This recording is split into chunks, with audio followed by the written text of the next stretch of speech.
Ya habíamos visto la semana pasada acerca de la patología gastroesofágica. En esta semana correspondería patología intestinal, intestino delgado y colon. Y la próxima semana nos corresponde ver lo que es las glándulas anexas. Bien, empezamos entonces. Ya habíamos hablado de algunas anomalías en el tubo digestivo, ¿no es cierto? No es exclusividad ni del esófago ni del estómago. Esto se puede encontrar en todo el tracto digestivo. Habíamos puesto hincapié y mucho énfasis en cuanto a la evaluación justamente del recién nacido, que ustedes pues ya aprenderán cuando estén llevando pediatría, ¿no? Pediatría 1, pediatría 2. Y justamente pediatría, la primera parte es para que ustedes entiendan cómo es el desarrollo normal del recién nacido. Y en pediatría 2 ya ustedes podrán ver las diferentes patologías asociadas pues con malformaciones congénitas, así mismo enfermedades que se cursa pues en los primeros años de vida, ¿no? Ya sea de tipo inflamatorio, eh, de tipo inmunológico, que hoy día también se está viendo con frecuencia, y de tipo pues esto adquirido, ¿no? Ya sea infecciosas, tumorales, etc. Entonces empezamos con las obstrucciones de desarrollo intestinal. Miren ahí, ¿qué se encuentra acá? Este es, por si acaso, es el campo, ¿ya? Es un campo de un lecho operatorio. Y como ven, pues, está el segmento intestinal fuera de la cavidad abdominal, ¿no es cierto? Nótense ahí, miren estas zonas, unas zonas en las que se observa eh, isquemia, trombosis con isquemia, miren aquí, bueno, ha salido aquí el segmento intestinal, y miren, cortado ya la pared que se observa en el estrato medio muscular, ¿no? Entonces, vamos a ver acá, ahí tiene la pared. Acuérdense de la mucosa colónica, ¿no es cierto? Ahí tiene su epitelio tubular, ahí viene la parte de su mucosa, miren ahí los ganglios linfáticos, por aquí gran cantidad de linfocitos, la pared propia muscular, acuérdense que aquí están las tenias, y entre ambos segmentos musculares, acuérdense que se encuentran la inervación, ¿no es cierto? La inervación. Acuérdense que en el intestino tenemos dos plexos nerviosos, ¿no es cierto? Uno de la mucosa y el otro de la muscular propia. ¿Y qué observamos acá? Miren ahí, ¿no? En el estrato medio encontramos que está comprometido la inervación. Miren ahí. Entonces, visto aquí con marcadores, se puede ver ahí compromiso entonces de la parte neural. Entonces aquí ocurre un problema de inervación, lo cual puede llevar pues a una situación de isquemia por problemas, por problemas nerviosos. Aquí nótense en esta zona, ahí pueden ver las células caridiformes, las glándulas tubulosas y el plano muscular que se observa por este lado con la parte nerviosa. Aquí también esta otra, se pueden ver zonas de isquemia. Y que pues esto nos hace recordar esto, es una enfermedad llamada de Hirschsprung, ¿no? De Hirschsprung en el colon, que se debe justamente a anomalías congénitas que van a alterar el desarrollo neural. Por lo tanto, pues esto va a afectarse no solamente la inervación, sino también la irrigación, produciendo pues isquemias, zonas prácticamente de aganglionosis, ¿no? Entonces, se produce ese daño y tiene que seccionarse. Aquí en este otro, por ejemplo, miren, llamativo que esta imagen, ¿no? ¿Me recuerda cuando veíamos el esófago? Veíamos el esófago y veíamos una especie de tetilla que salía hacia el exterior, ¿no es cierto? Ahí tiene un divertículo, ¿no es cierto? Entonces aquí, por ejemplo, ¿qué estamos viendo? Una involución del conducto onfalomesentérico, dejando una porción ciega, ¿no? Ahí tienes esa porción ciega. Y que como ven, miren la medida, es bastante grandecita, 6 a 8 centímetros, el cual se observa a nivel ileal, ¿no? Entonces, en esta parte Vean acá. Aquí, como ven, es la llegada del ilium, ¿no? Ahí presenta las tres capas del intestino delgado, del ilium, válvula ileocecal, y que empieza el colon. Ahí se puede observar, ahí está, la sección ahí. Entonces, este es un divertículo, ¿no? El que habíamos visto inicialmente. Aquí vemos un mayor aumento que ocurre en la pared.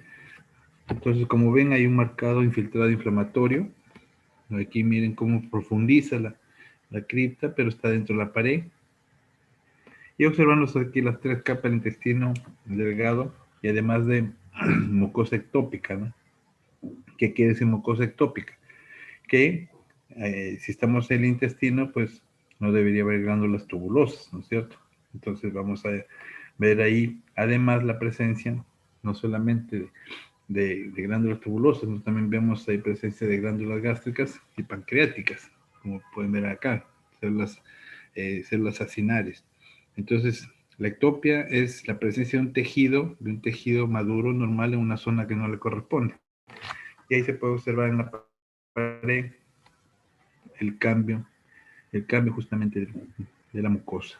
Entonces, en la zona de abajo, zona de isquemia, con hemorragia marcada. Acá, miren ahí también, con esta úlcera en la mucosa, marcada hemorragia por debajo, y los cambios superficiales a nivel de mucosa.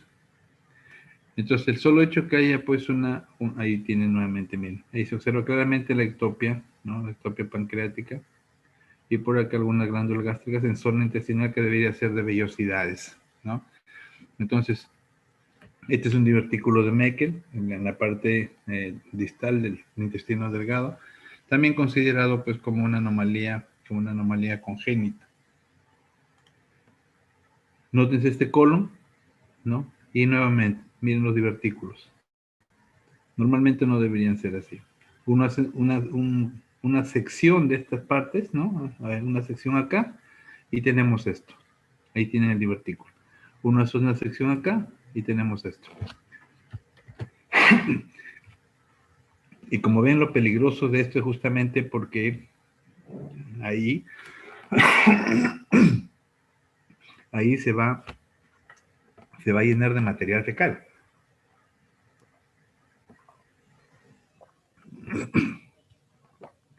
Estamos en el colon, se llena de material fecal y sin posibilidad de que esto pueda ser removido. Por lo tanto, se llena, la pared sigue dilatando, y el riesgo justamente de que esto se pueda perforar. Ahí pueden ver, miren, este es un corte ya de la pared, miren la pared toda mucosa, y miren el divertículo cómo se mete, ¿no? Esta es la mucosa. Esta es la pared del colon. Aquí vemos la mucosa, por acá pasan los alimentos, pero nótense esta invaginación que se profundiza. Y como ven, miren, sobrepasa la serosa. ¿Ve? ¿No? Esta es la serosa ya. Aquí hay epiplon que está adherido encima, pero como ven, sobrepasa. Si esto se perfora, todo el contenido fecal va directamente a la cavidad peritoneal, provocando inmediatamente una peritonitis y una sepsis continua. Entonces ahí tenemos un divertículo, es una bolsa ciega, como puede verse acá, que se comunica con la luz del intestino. Se caracteriza porque vamos a encontrar aquí las tres capas. La mucosa es su mucosa y la muscular es la mucosa. Es la continuidad. Visto aquí, miren, a mayor aumento, nótense cómo jala toda la pared. Y miren hasta dónde llega. Cómo se adelgaza la parte de la serosa con una alta probabilidad de que se pueda perforar. Ahí tienen otra imagen. Miren, así empieza. Esto se continúa, este es el divertículo. Ahí está la mucosa. Esto continúa así. Ahí está la submucosa, también se encuentra ahí. Y ahí está el divertículo. Como les decía, es muy riesgoso porque esto se llena de material fecal sin posibilidad pues de eliminación. Igualmente acá, miren, esta es la mucosa. Miren cómo se va abriendo, incluso aquí varias criptas, miren, y acá el más profundo. Y miren el espacio que queda entre entre la pared del intestino con la parte abdominal, porque esta es parte de afuera, esta es la parte de la serosa. Aquí está, pues, obviamente esto provoca reacción también del epiplon que trata de adherirlo, ¿no? Pero una perforación ahí es fatal. Aquí tienen otro corte, miren, aquí está la mucosa, y miren la profundidad, otro divertículo. Entonces, como puede ver acá, hay una protrusión de mucosa y submucosa a través de la capa muscular propia, ¿no? Aquí en otro corte nuevamente, miren. Bastante dilatado este divertículo. Entonces, con los divertículos, es una enfermedad crónica denominada diverticulosis, ¿no? Diverticulosis colónica. Pero estos divertículos se pueden complicar, ¿no? Estos pacientes pueden tener episodios de diarrea, pueden tener episodios de estreñimiento, así mismo pueden presentar a veces sangrados, ¿no? Y presentar un cuadro agudo. Por lo tanto, puede añadirse al cuadro de diverticulosis una diverticulitis. Y lamentablemente, pues cuando se perfora es una emergencia que debe ser operado de inmediato. Entonces, esto era un divertículo colónico. Si fuera uno, el divertículo único, pero la mayoría de las veces son múltiples, como hemos visto, y se conocen como diverticulosis, ¿no? Diverticulosis. La reagudización de estos son las diverticulitis. El intestino delgado no escapa a sufrir lesiones isquémicas, vasculares, en los cuales pues se encuentran trastornos como la enfermedad isquémica intestinal, también es frecuente en los recién nacidos. Se observa hay un daño isquémico, ¿no? Ya hemos visto en el corazón lo que puede producir la isquemia, ¿no es cierto? Entonces, el daño isquémico es igual en cualquier parte. Una isquemia, las consecuencias es igual que sea en el corazón, sea en el pulmón, sea en el intestino, sea en el riñón. Entonces, aquí vamos a encontrar pues un infarto, por ejemplo, de la mucosa, ¿no? Vamos a encontrar perfusión fisiológica o defectos anatómicos acá. Por eso les decía, se da esto en los primeros años de vida, ¿no? Podemos encontrar infartos murales o infartos transmurales con isquemia de arterias mesentéricas, que ya es mucho más complicado. Entonces encontramos acá los infartos, ¿no? Que pueden ser en la mucosa, puede ser en la submucosa, puede ser en la pared o puede ser un infarto transmural. Ahí en ese esquemita explica muy bien cada una de esas. ¿Y cómo se observa? Así lo observamos. Miren, estas son las asas intestinales. Este es el meso, ¿cierto? Este es el meso que va sujetando pues el aumento mayor, el aumento menor, según sea el área, que va sujetando todas las asas intestinales, y miren las zonas de isquemia de la pared, ¿no? Entonces, todo esto tiene que extraerse y ver en el hecho operatorio pues que queden ambos segmentos que se van a anastomosar posteriormente, que tengan una adecuada irrigación para que después de la operación pues funcione adecuadamente ese intestino. ¿Y qué encontramos nosotros al examen microscópico? Miren ahí, en la mucosa, amplias zonas de hemorragia, ¿no? Ahí se puede ver. Y por acá, un incremento en la respuesta inflamatoria linfocitaria, formando incluso folículos linfoideos. Aquí en esta otra imagen, mayor aumento.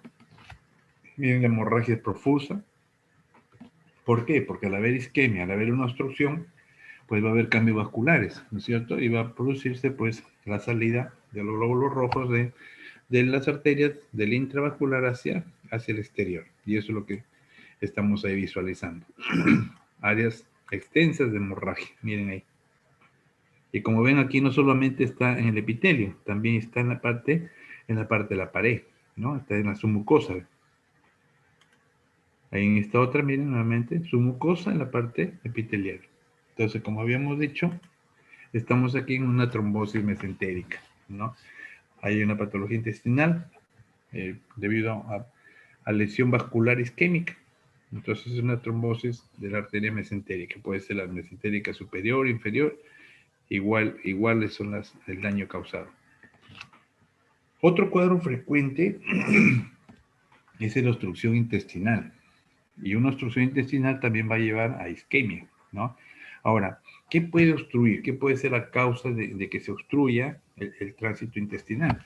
Pueden ser las hernias, pueden ser algunas adherencias, sobre todo en pacientes que tienen antecedentes de haber sido intervenidos quirúrgicamente, en pacientes cesareanas, en pacientes que han tenido, pues esto, de repente algún problema de apendicitis complicada, algún paciente de repente con colecitis complicada que hayan tenido una regular a a mayor manipulación de asas intestinales, pues ustedes saben que al extraer una pieza, una parte de tejido, va a quedar un órgano hueco.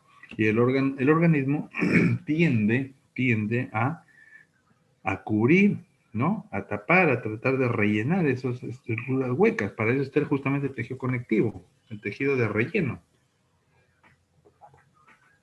Entonces empieza a, a dejar fibras o adherencias. Entonces, con el transcurrir de los años, esas adherencias pueden llegar a enlazar algunas asas intestinales y producir un estrangulamiento de las asas, ¿no? Entonces, eso puede llevar a un cuadro de obstrucción intestinal. Las hernias también, pues de repente una parte de la pared abdominal o de la parte inguinoescrotal, también ustedes saben que por ahí puede descender las asas intestinales y por debilitamiento de la pared o de repente a nivel umbilical salen las asas intestinales por ahí y si es que coge o si es que sale algún asa intestinal, pues también puede producir una obstrucción. Entonces, con daño, o sea, con isquemia incluso, ya sea en las hernias, ya sea en las adherencias, en la intususcepción, que también se da en los primeros años de vida, en que prácticamente un segmento intestinal prácticamente empieza a engullir otra parte del intestino, ¿no es cierto? O los vólvulos también, los vólvulos que son, sobre todo en la parte más, en mayor edad, en que podemos encontrar pues también situaciones de compromiso colónico que pueden llevar a una obstrucción intestinal, debido justamente a esta presencia. Y ni que hablar de los tumores o infartos. De estos, lo más frecuente, por ejemplo, por intussuscepción es el 80% de causas mecánicas y los infartos pueden ser de 10 a 15%, son causas de obstrucción. Y esto es lo que vemos en una hernia. Como les dije, aquí está la pared abdominal, ahí sale, ¿no es cierto? Y ahí puede producir la isquemia. Parece mentira, pero estos pacientes incluso aprenden a reconocer ya su cuadro. Entonces, cuando se ven las hernias, se acuestan, esperan relajarse y esperan que el asa de por sí se introduzca. Otros incluso, cuando es en los niveles escrotal, incluso se cuelgan prácticamente de los pies para bajar la presión abdominal. Esto ingresa nuevamente y así se van acostumbrando. Pero finalmente igual llegan a una emergencia con un cuadro mayor, un cuadro isquémico en que ya no puede retornar y que muchas veces pues termina con la vida del paciente, ¿no? Miren ahí la zona de necrosis. Aquí en este otro caso, ahí están las adherencias, que se puede ver en las asas intestinales, miren ahí, y esas adherencias incluso pueden abrazar. Entonces, clínicamente, ¿cómo pueden identificar si es un cuadro de obstrucción intestinal? ¿No es cierto? Al margen de cuál sea la causa. El diagnóstico de la obstrucción intestinal, que sea por tumor, que sea por adherencia, que sea por una hernia, ya son los hallazgos adicionales que se encuentran. Entonces, los signos de obstrucción es con una radiografía de pie, si es posible, y se puede ver ahí los niveles, ¿no? Pero clínicamente también vamos a encontrar nosotros que en las zonas que debajo de la obstrucción no hay meteorismo, no hay ruidos hidroaéreos, y más bien al contrario, por encima de la obstrucción se encontramos timpanismo en gran cantidad, ¿no? Ruidos hidroaéreos totalmente incrementados. Igualmente en la radiografía se evidencia eso. Y vemos nosotros,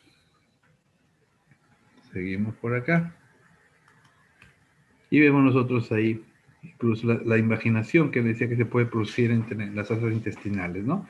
Una asa intestinal prácticamente se mete en otra. También puede producir estas lesiones isquémicas y obstrucción. O los vólvulos, como le estaba diciendo, ¿no? Ahí tiene. Hay una torsión ahí de la asa intestinal que puede llevar pues también a situaciones, todas terminan con isquemia, todas terminan con obstrucción. Y vemos en la pared la misma reacción, ¿no? Un marcado edema, zonas de hemorragia, zona de isquemia, zona de necrosis. Ahí pueden ver. Entonces puede ser comprometer solamente la mucosa, puede comprometer la submucosa, puede comprometer incluso la parte mural, ¿no? Como se puede ver ahí. Entonces, estos son los diferentes cuadros de obstrucción intestinal que se puede, a la final, les llevan a un daño isquémico y estos pueden ser tanto en el intestino delgado como en el intestino grueso, pues, ¿no? En el colon.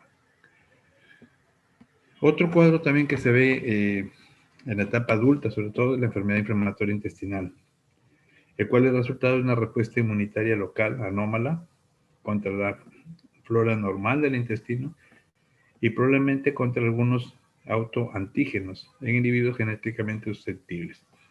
Entonces aquí es el grupo de pacientes que tiene problemas inmunológicos. Cuando nosotros nos referimos a la inmunopatología, hablamos de la afectación de en tres grandes vertientes, ¿no? En tres grandes grupos, digamos, de enfermedad. Uno que es en el de hipersensibilidad exagerada, ¿no?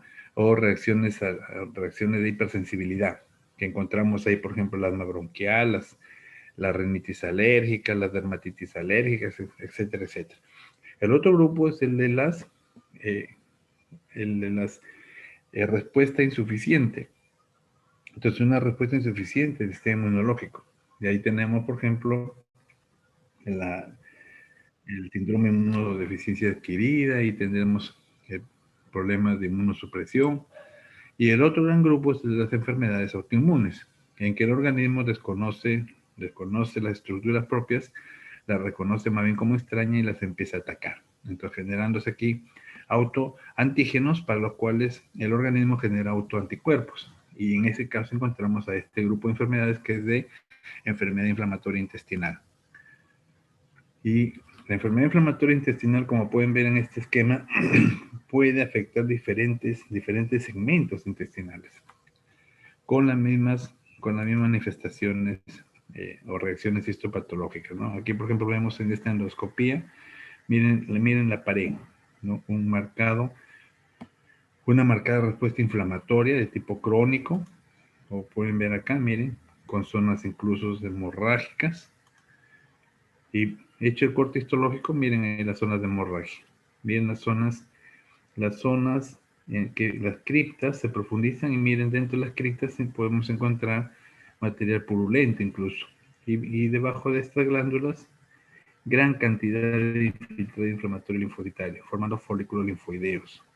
Entonces aquí tenemos que la enfermedad activa denota una destrucción inflamatoria continuada de la mucosa, ¿no? Y como se puede ver acá. Aquí, por ejemplo, miren ahí una marcada zona de hemorragia. Miren aquí la bifurcación de las criptas, ¿no? Y por acá, material purulento dentro. Entonces, en la enfermedad activa, como pueden ver acá, existe ulceración, ¿no? Ahí tienen. Por ejemplo, esta zona, si bien no llega acá, en este corte no llega, pero lo más probable es que por otro lado esté llegando, y esta es una zona en que vemos una cripta con microabscesos, igual que acá, ¿no? Entonces, hay ulceraciones extensas y de base amplia, como pueden ver acá, aquí se va bifurcando. Y que incluso puede ser pues en la mucosa, en el colon distal o incluso en toda su longitud, ¿no? Ahí pueden ver otras, miren las semejantes criptas, ¿no? Con material purulento en el interior. Y miren debajo en la pared, una severa reacción inflamatoria de tipo linfocitos, una marcada hiperplasia linfocitaria. Y aquí en la cripta, miren, ahí está, un microabsceso. ¿Ya? Ahí tiene un microabsceso. Y acá vemos, miren ahí las criptas. Miren esa bifurcación que ocurre. Se mete por acá, por un lado, por otro lado. Entonces eso predispone a que se formen microabscesos. Y esos microabscesos pues pueden llevar a la perforación justamente de la intestinal. Ahí tienen acá igualmente, miren cómo se ramifica. Miren acá. Hay ramificación ahí de las criptas intestinales. Acá un marcado infiltrado linfocitario. Miren las glándulas tubulosas con gran reacción inflamatoria. Hay células caliciformes en gran cantidad, incluso hay células de Panera aumentadas. Y acá también miren estas criptas cómo se van metiendo. Acá igualmente, formando microabscesos. La respuesta linfocitaria no se deja esperar. Y por acá miren la pared. La pared cómo se encuentra con reacción edematosa, cambios vasculares. Entonces, en la colitis ulcerosa es una de las enfermedades inflamatorias intestinales en cuyos rasgos principales vienen a ser la ulceración superficial de la mucosa, como hemos visto, la inflamación no transmural, ¿no? Cuando ya se complica, ya puede pasar pues, a comprometer ahí más allá de la mucosa. Se observan los abscesos crípticos que hemos visto en las criptas mismas, ¿no? Asimismo hemos visto las criptas ramificadas y la metaplasia de las células Paneth. Normalmente las células Paneth se observan en el colon izquierdo. Sin embargo, vemos aquí gran cantidad en el colon derecho, que es el lugar donde se presenta con mayor frecuencia. Y acá en este otro esquema, miren ahí, ¿no? E incluso aquí podemos la formación de pseudopólipos. Afectación continua del colon comenzando desde el recto, ¿no? Una enfermedad activa con ulceración superficial y o enfermedad inactiva con atrofia. Este es ya en la parte del colon izquierdo y sigmoides.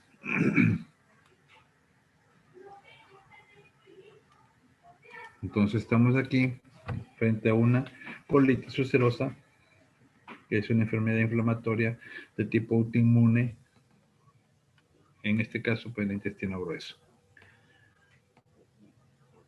Otra afección también frecuente es la enfermedad de Crohn, ¿no? Aquí, por ejemplo, podemos ver zonas ulceradas alargadas, miren, que se caracteriza porque alrededor se mantiene la mucosa de aspecto normal. E incluso por acá, mucosas, miren, de aspecto adoquinado, ¿no? Entonces aquí vemos que en los segmentos afectados, la serosa es granular y gris mate. Tiene ahí un aspecto granuloso. Y con frecuencia la grasa mesentérica rodea a la superficie del intestino. Ahí es un tipo de grasa reptante que le llaman, ¿no? La pared intestinal es gruesa y de consistencia gomosa, siendo el resultado de edema, inflamación, fibrosis e hipertrofia musculares propia.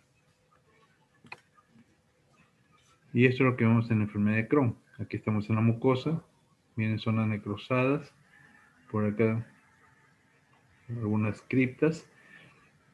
En la enfermedad temprana pueden notarse las úlceras en las mucosas focales, como es lo que se observa acá, por la zona de necrosis.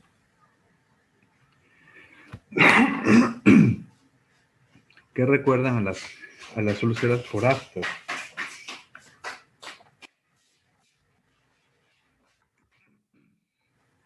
Asimismo vemos edema y pérdida de la textura normal de la mucosa, ¿no? Como pueden ver.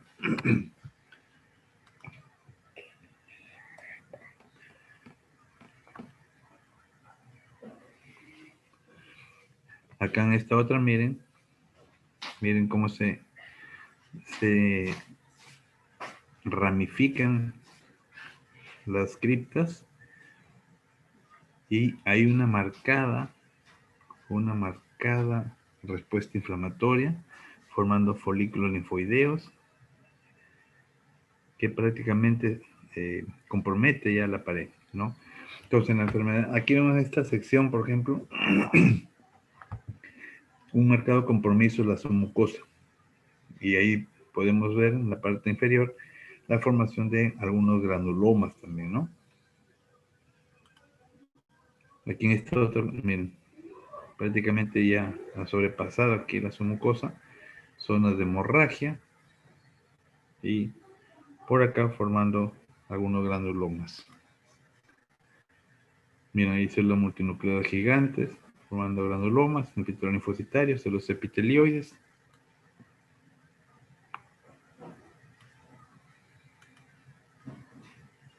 Acá igualmente, miren,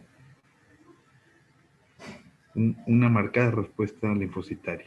Zonas de hemorragia, zonas de ulceración, con zona de necrosis. Igualmente acá, miren. En esas zonas, esta es una ulceración que aquí ya está cicatrizando. Tenemos aquí los componentes linfocitarios. Y esta es la parte de la serosa. E igualmente, miren esta úlcera. Miren las criptas, aquí es una úlcera activa, miren todavía con zonas de hemorragia. Y miren el compromiso hacia la submucosa. Aquí claramente se ve la ulceración. Todo esto. Y aquí vemos que entre los pliegues de la mucosa se desarrollan aquí unas fisuras incluso, ¿no? Miren, por acá tenemos otra. Entonces, estas tienden a profundizar a través de la pared intestinal, incluso pueden llegar hasta la serosa, y esto puede dar lugar pues a que se formen adherencias en la parte de la serosa, ¿no? Asimismo, una extensión ulterior de esta fisura puede llegar a fistulizar, puede llegar a perforar, y puede incluso comprometer pues esto rápidamente con una peritonitis, ¿no? Miren acá la zona de hemorragia. Miren, esta es la muscular propia, ojo, y esta es la parte de la serosa. Como ya el meso advierte y se va adheriendo ahí. Y miren, y tratando de evitar un daño mayor. Y ahí tenemos el compromiso en la parte muscular propia. Miren, hay trombosis y daño neural también.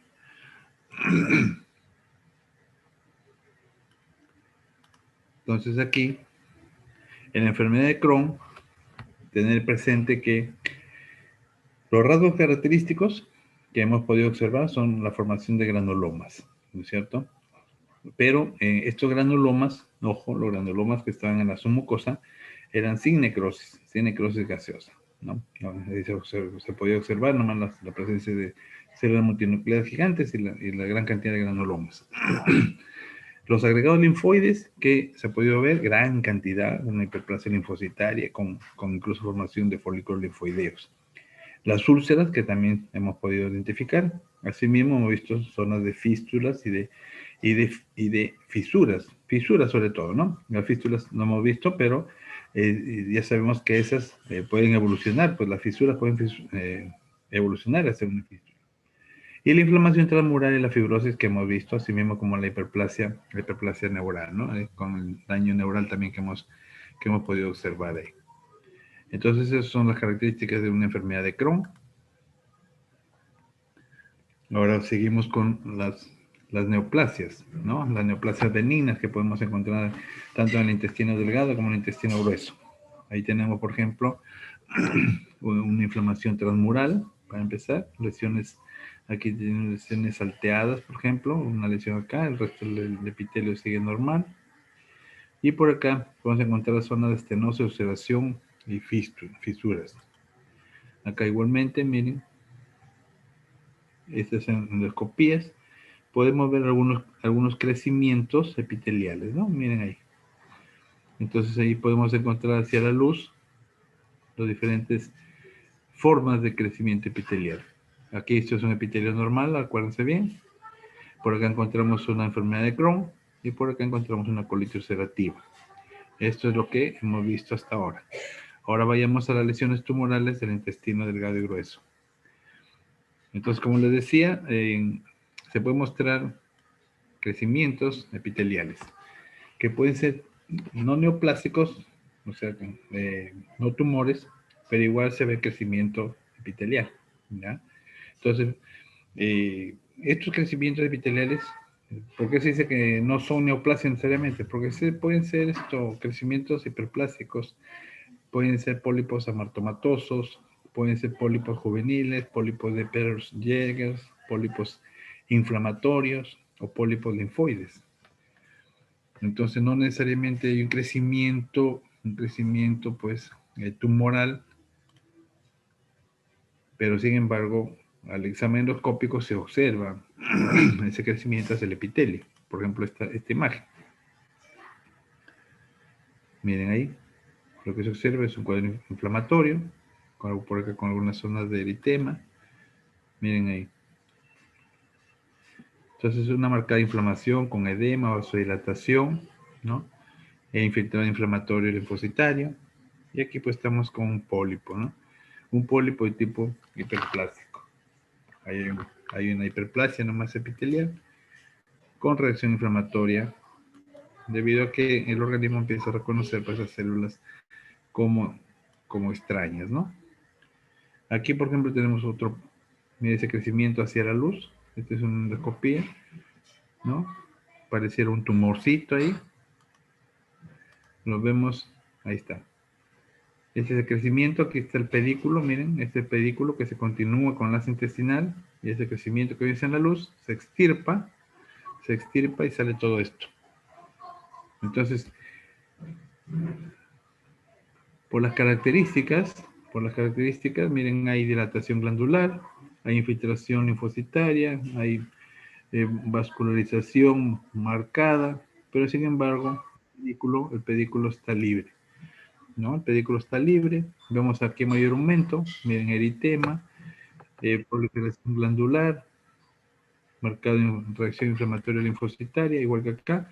Aquí, a mayor aumento, se nos observa crecimiento glandular, glándulas dilatadas e hiperplásticas. Miren, todo esto, estamos regresando, ahí está. Igualmente, miren las críticas. No se observan características de malignidad, ¿no? Miren, no se observan características de malignidad. Estos son tumores no neoplásicos, ¿no? No neoplásicos que se puede observar sobre todo en etapas tempranas, ¿no? En pacientes jóvenes. Este, por ejemplo, es un pólipo juvenil que se puede observar en el intestino grueso. Y que a veces ya hemos visto el pedículo, ¿no es cierto? Entonces, ¿qué pasa? Ese pedículo, pues, por el tránsito intestinal, puede lesionarse y el pedículo, pues, tiene componente vascular, componente nervioso. Entonces, de repente se altera, se afecta, se rompe las arterias que están ahí y puede llevar, pues, a producir hemorragias, ¿no? Que se pueden manifestar en las heces. Y aquí tenemos las lesiones epiteliales neoplásicas, pólipos neoplásicos. Y aquí sí hablamos de tumores, ¿no? Como los adenomas, por ejemplo. Y miren ahí en este esquema, lo que además el reconocimiento que se ha hecho de los cromosomas que ya se pueden reconocer en cada uno de estos diferentes tumores. Aquí, por ejemplo, ya hablamos de una displasia de bajo grado. Miren el epitelio, hay alteraciones celulares de malignidad. Aquí tiene un aspecto cribiforme, ¿no? Como cribas. Y aquí hay una displasia de alto grado. Y ahí tenemos como se pueden ver en la endoscopía. Ahí ya se puede extirpar. Miren ahí. Esto miren acá. Aquí sí se observan ya criterios de malignidad celular, ¿no? Esto todavía es una lesión benigna. Acá sí todavía, ¿no? Muy diferente a lo que hemos visto acá. Ojo. ¿Ya? Miren acá. Ahí vamos a mayor aumento. Igualmente, miren, solamente se ve proliferación glandular. Miren ahí. Y sin embargo, si vemos el epitelio, vemos que conservan las células epiteliales un epitelio simple cilíndrico cuyos núcleos conservan su polaridad celular, ¿no? Igual que acá, ¿ve? Miren ahí.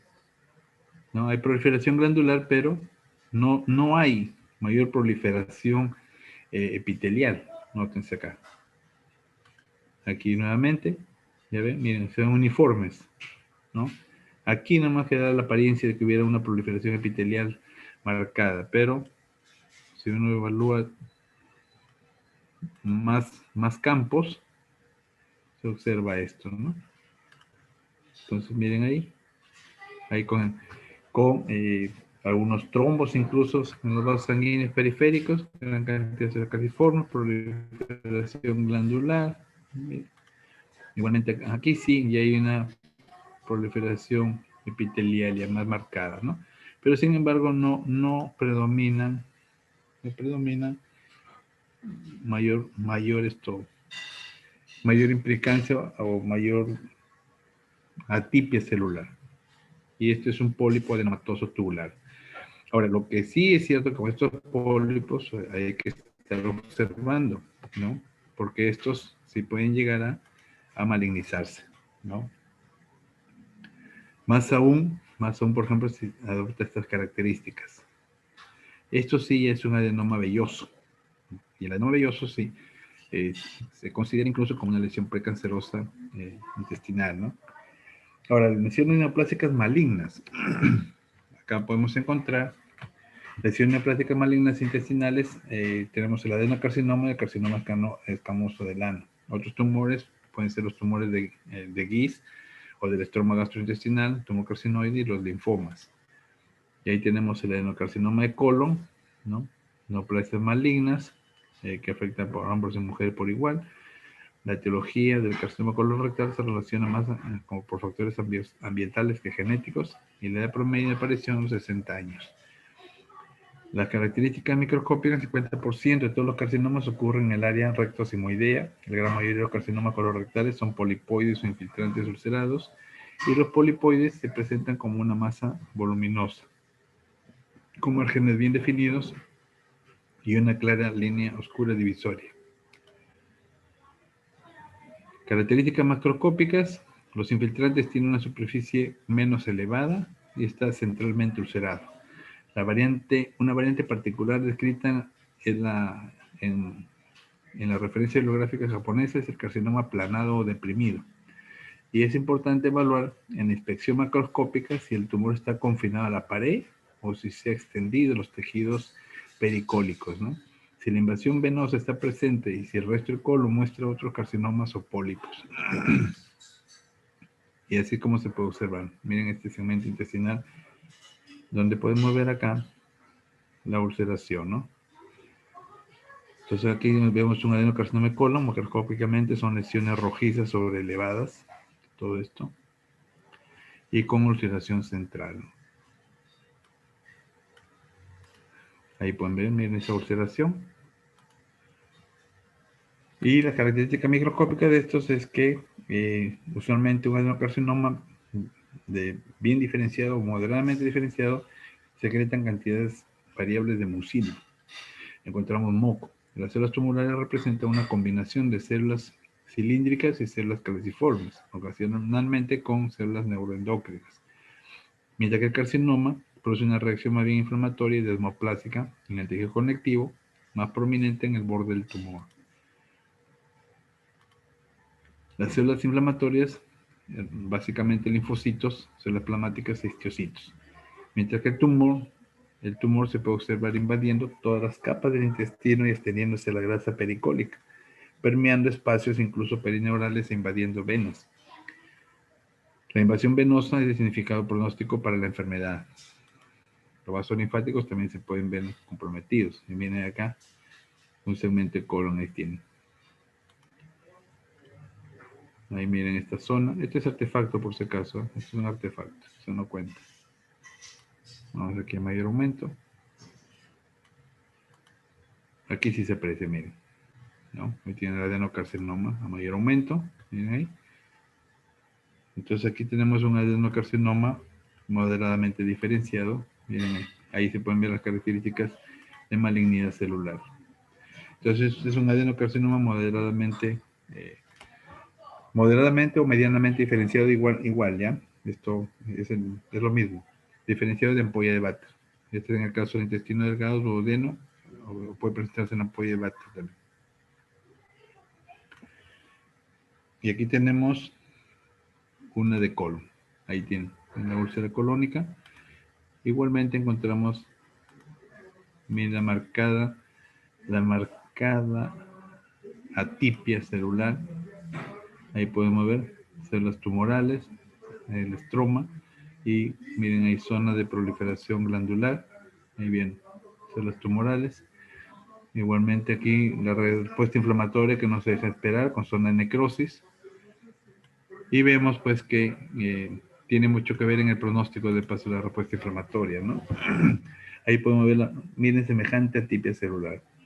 Se ven células monstruosas ahí, de diferentes tamaños las células, diferentes formas, la relación núcleo-citoplasma se ha roto, no hay polaridad celular. Asimismo pueden ver ahí marcadas mitosis, se ve hipercromía nuclear, se ve incluso cromatina en abundante cantidad, ¿cierto? Este es un adenocarcinoma, ahí pueden ver, forman glándulas. Este es un adenocarcinoma medianamente diferenciado de colon también. Y como dijimos, no todas las formaciones son epiteliales, ¿no? Hay otras que pueden originarse en otros tejidos. Y esta es la clasificación. En la clasificación de aquí, la clasificación Duques A, Duques B, Duques C y D es bastante útil para lo que es el pronóstico. Ahí tienen los estadios. Y el pronóstico para sobrevivir a los 5 años. Como les dije, no solo los tumores son epiteliales, también hay de tipo linfocitario. Son los tumores o neoplasias linfoproliferativas. Son linfoma de intestino delgado, por ejemplo, linfomas primarios.